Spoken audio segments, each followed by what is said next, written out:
my daughter and I went out tried some kayaking for the first time, and we loved it. We had a ball. So I decided to start picking us up some kayaks so we can go without having to rent, big tandems and we'll pay more in rental fees than we would have spent on a couple of used kayaks. And so I just picked this up. This is a used Lifetime Tamarack Angler 10-footer. Would it be good for me to get my feet wet on? And I'm probably going to end up on a 12-foot because I'm about 200 pounds, about 6 foot tall. This would end up being my daughter's. So I'm still keeping my eye open for a 12-footer at some point. But I picked this one up. It's in pretty good shape. It's been lightly used, been dragged around a little bit. It's been sitting out in the sun, but it's intact. The hull's tight, and it's all here. Just has some degradation. The seat's beat up. One of the carry handles is broken off. The the elastics are getting all stretched out and kind of weathered, and you can see they're really kind of loose and sloppy. This stuff is cheap. You can get 30-foot rolls of this quarter-inch marine elastic for $15 on Amazon. So I've got some of that ordered up, and I'll get that swapped out. I've got some other things I want to do on it right away. Some things I learned in my couple of times renting is the first thing to do is get rid of this darn seat, because this is not only is this seat beat up and worn out, but even on these seats, or just a thin foam pad, my legs are going numb. This seat's obviously shot, so that's going to come out of here, and we'll get rid of this backrest. We're going to do an upgrade that's real common on most kayaks. People put a stadium seat, which is a very low profile seat that makes it a lot more comfortable. So we're going to take on some projects right now today, and I'm going to walk you through some minor stuff, some upgrades, and how to make a used kayak feel a lot more like a new one and a lot more usable. So, really, they're not bad kayaks. I mean, I got a good reputation. They handle real well on the water, and for less than $200, I paid $150 for this. I can't complain. Obviously, it's got some stuff needs to get done, but that's fine. The hull's in good shape. The seat's got to go. We'll just pop this sucker off right now. Get out of here. And the backrest is going to come off. It's way too flimsy. And it's going to get in the way of the stadium seat I'll put on there. So that just clips right off that hinge. You'll see that in a sec. So stick around for a second. We'll make some changes. So in case you haven't noticed, I forgot to turn my mic on, so I'm going to overdub this first couple of minutes, and then the sound picks up once I realize it. But so we're going to get rid of this old grab handle, the one that still remains mostly, and these are just self-tapping screws down into the plastic hull with a Phillips head. Whip these guys off, and its handle's pretty ratty. We're going to toss that. And this elastic is the strap you use as a paddle retention. So you lay the paddle down, and then you can strap it over to that little clip to hold the paddle on there when you're moving the kayak around. So you don't have to worry about juggling two things at once when you're moving it to the water or back to the trailer or whatever you're doing. New handle just lays down on top. Has the same plastic end caps, and the two self tappers go through each end. Holes already pre-drilled. You can get these handles off Amazon for like $8 for a pair. I mean, it's pretty standard stuff. They're the right length. I think they're all 8 or 9 inches. You can measure it out and confirm it. I forgot to stick the little elastic strap underneath the end cap. The elastic, has a knot in the end, so you just tuck the strap underneath the end cap and between the two screw heads, so the knot sticks out the far side, and when you clamp it down, it clamps the strap in place. So I'll tuck this guy down here, and of course, I'm going to replace all this elastic again anyway, because this is really pretty stretched out.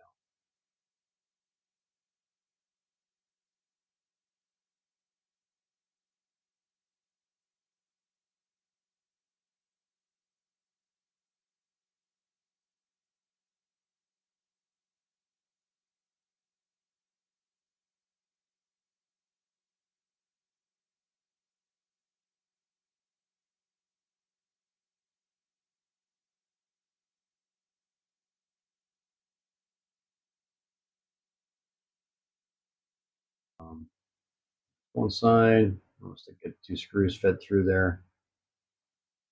And you see me running the screws through the little end cap, and I'll give it a spin so I make sure it spins free. That way, I'm tightening that end cap down.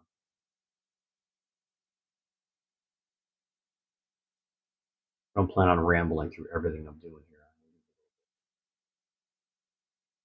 If you haven't noticed, I have a tendency to not know when to shut the hell up sometimes. Like now.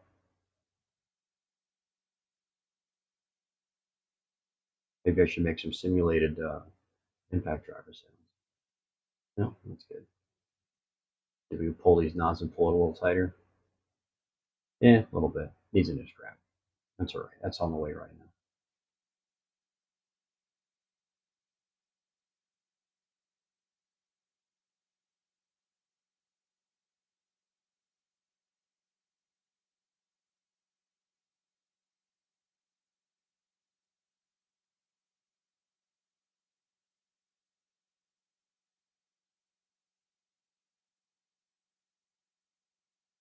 Get these, pop these latches off for the backrest.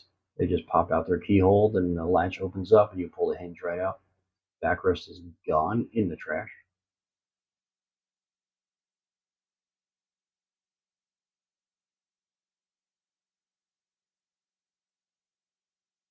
Pop these plastic clips out of the hull. No, you know what? Let's leave those guys in there, just so there is another opening in the hull, and they're not hurting anything. They're not going to be in the way.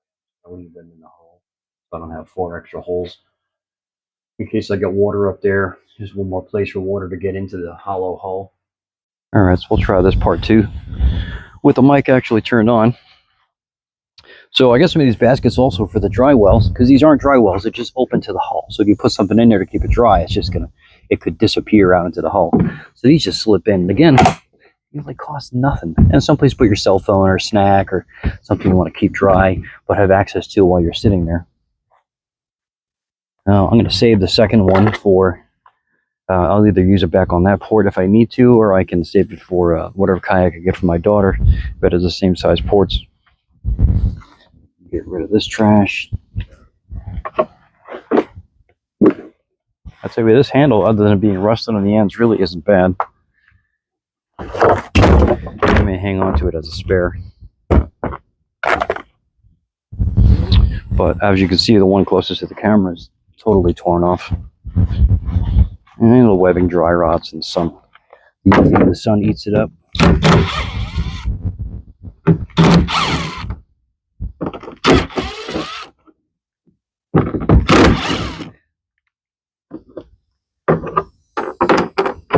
When you buy the molded ends on it, you know, they're not perforated where the webbing goes through, so that's why you'll see me running the screws through the webbing and opening it up a little bit.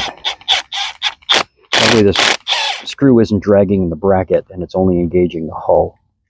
So I pull the bracket, or the clamp rather, down firm to the hull, as opposed to just tightening up through bolts and maybe having the clamp at the end be elevated off the surface. I want it to be nice and flush.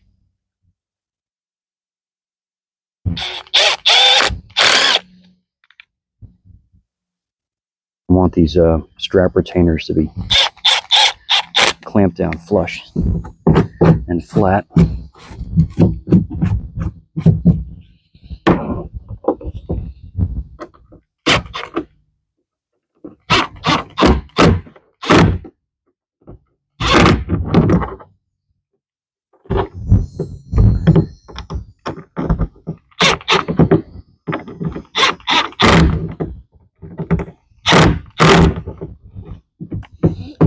Those are good and sturdy. That's more trash. Now let's take a look at this seat. I think there's one or two things I'm going to want to do to it before I try to mount it.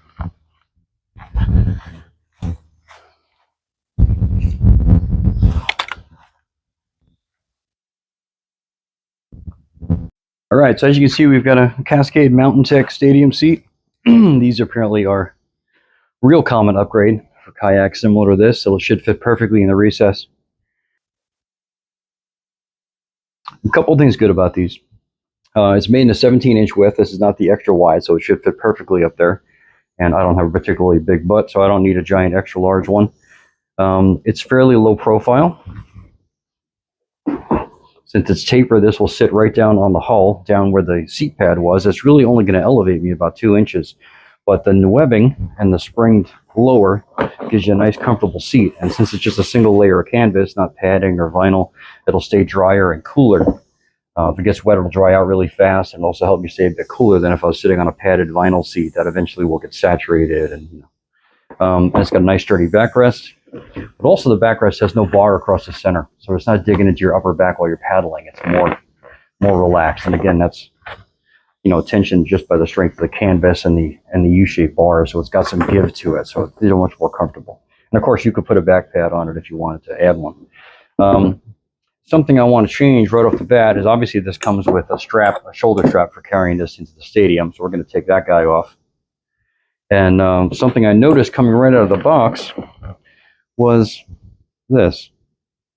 There's hardware underneath here that obviously it's already pressing right into the canvas, and before long it's going to punch right through it, so there's no sense in leaving that. What that hardware is these stadium seats have a fold down bar that should grab the stadium seat you're slipping it onto to keep the seat from tipping backwards when you lean back. I don't need this on here anymore, and that protrusion that's pressing through the canvas is the other end of this. There's a nut up here, so we're going to loosen the tension and flip this fabric over, and I'm going to take this bar right off, and that'll get rid of this wear point that obviously is going to wear through pretty quickly. I think it's frankly ridiculous that they put it on like that.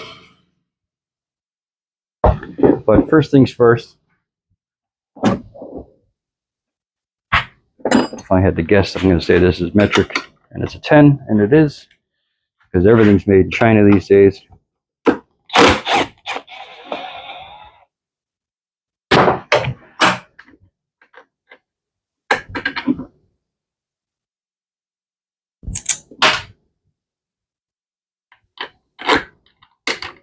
The shoulder strap serves no purpose for me, so I'm going to get rid of this guy.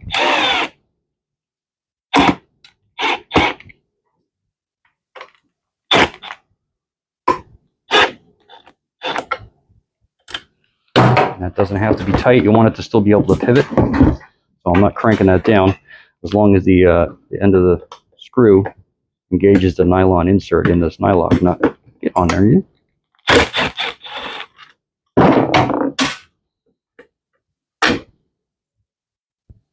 I like how they put, look at this. So here's the screw coming through from the outside. There's a bracket for the handle, a bracket for the strap, and then a lock washer. What possible purpose could a lock washer serve there? That's to keep the bolt from backing itself out. Which, number one, it has a nylock, so that's not going to be an issue. I don't know. Maybe they got a deal on them. Maybe the next factory over has some extra ones. And so when we get some fed through that nylon, we're good. I know the nut's not going to back itself off. It still moves nice and freely. We can get rid of the packaging.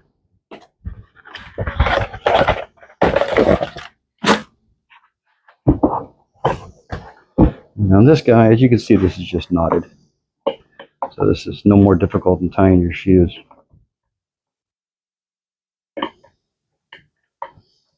He says as he struggles with it. No, I'm just kidding. It's not too bad. Just trying to get my fingers on it because the nylon's kind of slick. 5 hours later.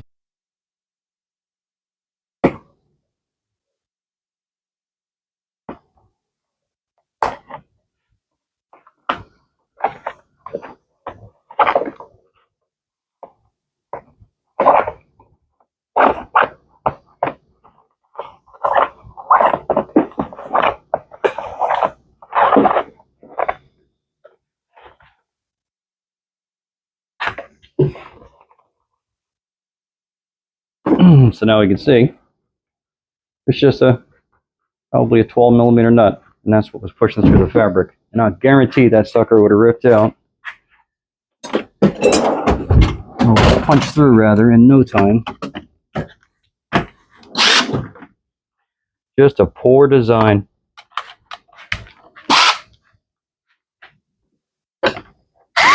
Nope, not a 12, maybe a 13.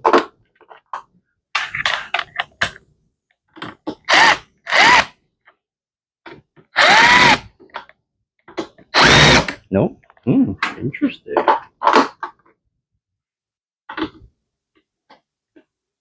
Actually, I think that is a 13, but I think it's too close to the crossbar. You got a socket on it. Yeah, it's a 13. Just to you, I think the wall of the socket was getting pinched between the bolts. between the nut and the crossbar. Loosen it up. I might be able to rotate the shaft a little bit and clear. Actually, it's getting loose enough. I'll probably turn it off by hand in a second.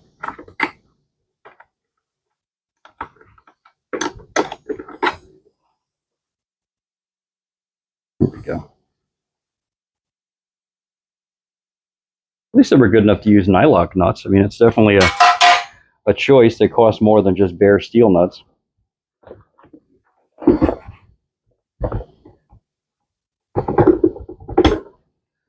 And that's that. I don't know what I will save this for. So I don't think I will. In the trash.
We're just going to put a little tension on it.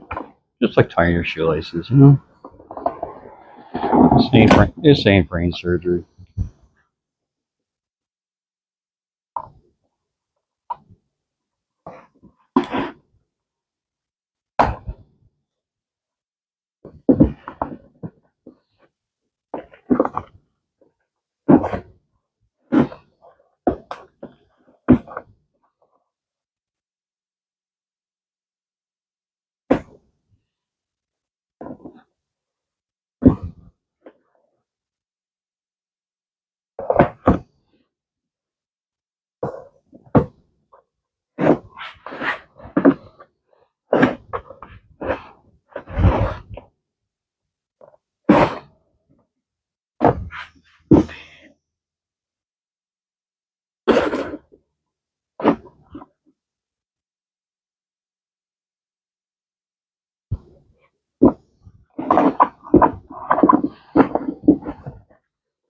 And that's it. No more. There's still a bit of that bracket sticking up there. But at least now the pointed nut and the threaded shaft aren't sticking through.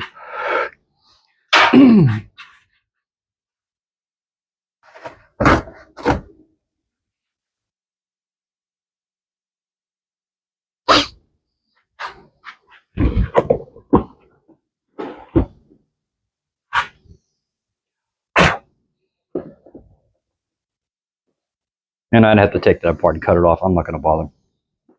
We got rid of most of that obstruction. There's a little bit of the rounded top of the bracket still there, but you can see the dimple right here where the nut and the sharp threaded end of the shaft were sticking through. So I'm much happier with that. Let's go put this guy.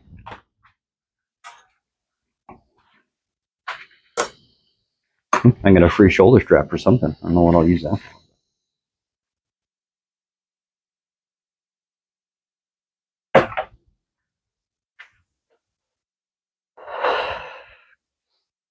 go put this on the kayak and see how we're going to attach it. I was thinking I could probably drill these rivets out and run screws straight through into the hull to hold it down. That would work. I don't really need any attachment in the back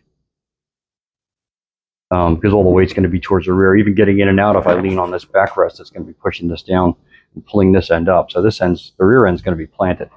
But we may strap it, they clamp it, and we just drill those rivets out, the two front rivets, and put screws through. Let's go put it on there and see what it looks like, see what ideas come to mind. All right, so as you can see, that fits nicely down in the recess there. Come a little forward, I can still fold this. I don't know if I'll really need to. It might be a better idea yet is to leave the rear unbolted. So if I wanted to fold this down flat, I can tip the rear end up and fold it. And the rubber pads are sitting flat on the hull. That looks good. I think I'm going to go with that. I think I'm going to drill out those rivets and use longer screws to anchor it down.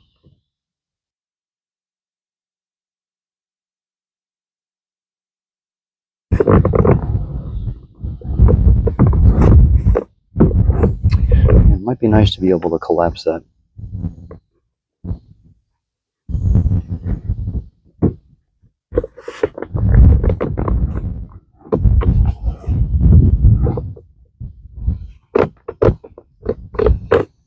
All right. Now let's go back in the garage, drill these rivets out, and get some long lags, and we'll get it mounted up.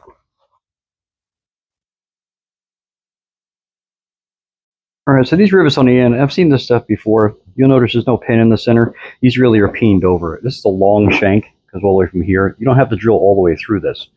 All you have to do is remove this raised ridge that gets crushed around. This starts out as a tube, it's hollow in the end, and you drive an anvil down and it spreads the end of the tube open and makes this round ridge. So we just need to drill this round ridge off.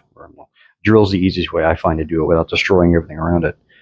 And once I get that ring off the top, we can take a punch and drive that rivet right back out and use the same hole for the screw to hold it down. So I'm just going to use a 1/4-inch drill bit. Should make pretty short work of this. It's already turning the rivet. It's loosened it up already. What I want to avoid doing is nicking this fabric or destroying the powder coat on the frame. And you can see that's all beveled down. There's nothing left to it. If I put a small diameter punch in that right now, I can push that right through. And I will do that in a second. We'll do the same one here.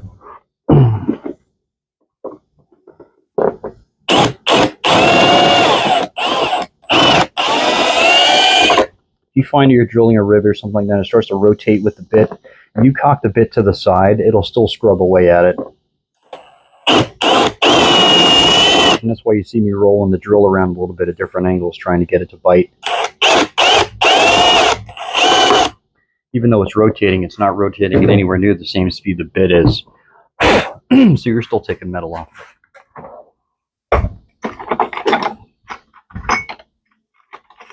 Let's see if that looks good. Yeah, it might be a little tight.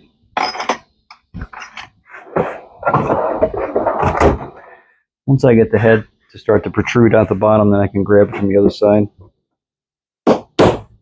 Yep, right out. See that? Piece of cake. Nice thin 1/8-inch diameter punch. Gravy all day, baby.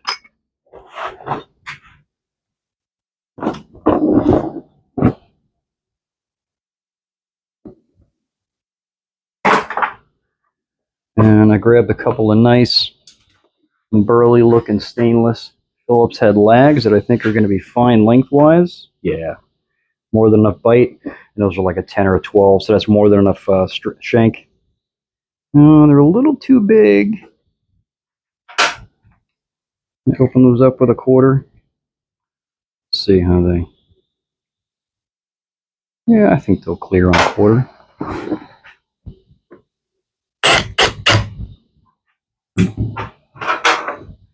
don't want to use a smaller diameter lag and have this thing pull out of the hull and flip me on my butt. Let me do something here. Get rid of this box.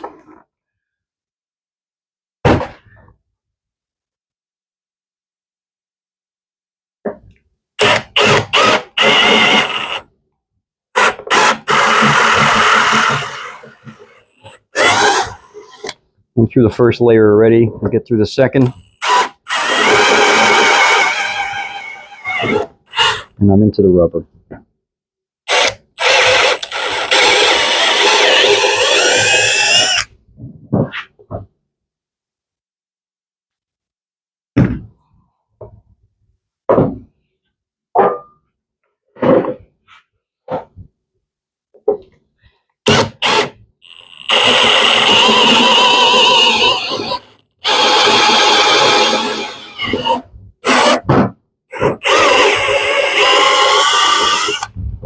Gotta love these cobalt bits, man. I like cut through like butter, especially mild steel.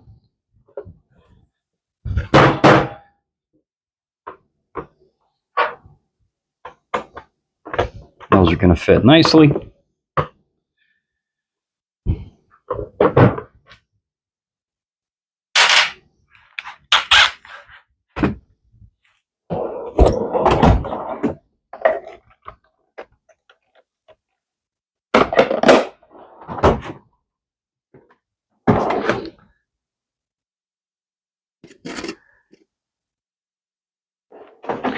I definitely recommend using these big, like 10 or 12 stainless bolts. These are big Phillips. These are number 3 Phillips. It's the larger head. Now, number 2 is, unless you want to strip it out, use the right size bit for the screw. There's a number 3 I'm going to use. There's a standard number 2 Phillips bit. As you can see, if I try to drive it with this, yeah, it might get it somewhere, but it's going to be real easy to strip that screw out.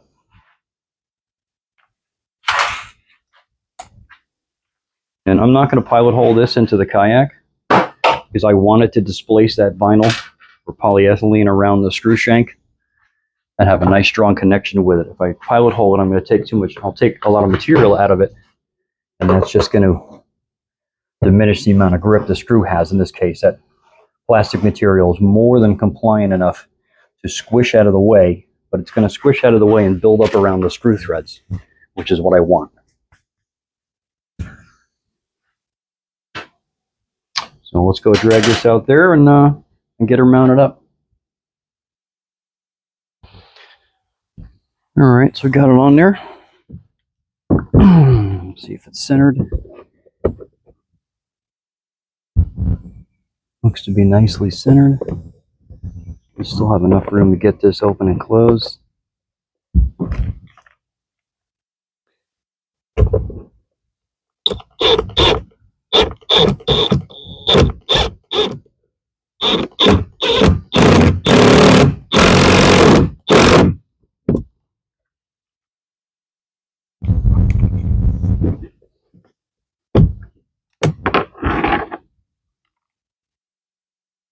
The stainless screws don't stick to magnets.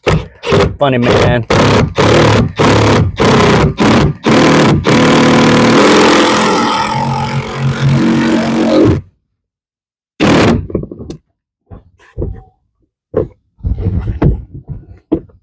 Perfect. Of course, once I'm sitting on it, it's not going anywhere. Rubber pads are flat on the base. It's got some flex in the back, which is fine. You know, when this is being transported, it's going to be folded down. Once I'm sitting down, the backrest isn't going to go anywhere. Definitely not going to pull out of the front, getting up if I have to lean on this to stand up, because I'm still a pretty fat old guy. And I'm pretty happy with that. So, just waiting for my paddle to get here and get this thing out on the water and test it out. And that is, yeah, it's nice and straight. I haven't done scupper plugs in the back. I see a lot of people do scupper plugs. They block these ports off. Apparently people have had issue with water coming in there. Yeah, I don't know, man. I've been in a few kayaks now and I haven't had much of an issue with them filling up, but I'm also not carrying a ton of gear. It's mostly just recreational. So we'll see. I can get some scupper plugs if I start getting water in it in the base. And get some elastic strapping. to replace this stuff and replace that guy, because that is definitely blown out. And these are really flimsy. Again, it's not like I'm taking a bunch of stuff with me, so that's not a big priority for me. I just want to get this thing out on the water, see how it handles. Hull's in real nice shape.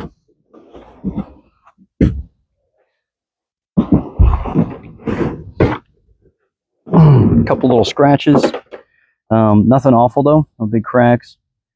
And you know, hey, for 150 bucks, that is many mornings of good fun out on the water with my kid. Thanks for tuning in. See, you never know what you're going to find when you come down to Viking Motorworks. Could be anything. Could be cars, trucks, dogs, kayaks, miscellaneous stuff. Who knows? But if you like my content, the direction the content's going, please like and subscribe. Feel free to, comment. Let me know if you said something I could have done differently, or any additions to this soon-to-be water princess that I need to consider. Not much of a fisherman, mostly just having fun, paddling around, getting some exercise, enjoying nature, and all that good stuff. But yeah, let me know what you think, if you have any ideas or something I screwed up or something I should do better. But thanks for tuning in. Take care. See you next time. Bye-bye.